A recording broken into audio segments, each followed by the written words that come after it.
కోరుకుంటున్నాము.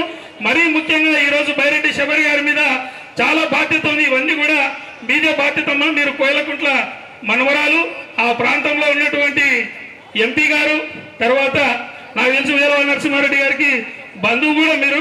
కాబట్టి తప్పకుండా మీ పైన, మీ భుజపు స్కంధాల పైన ఈ అన్ని బాధ్యతలను పెడుతూ ఉయ్యలవాడ నరసింహారెడ్డి జీవిత చరిత్రను పాఠ్యాంశాల్లో చేర్చాలి.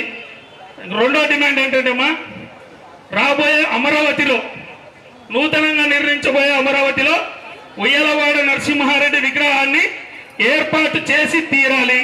ఉయ్యలవాడ నరసింహారెడ్డి విమానాశ్రయానికి, ఎయిర్పోర్టుకు అధికారికంగా గజెట్ రిలీజ్ చేయాలి.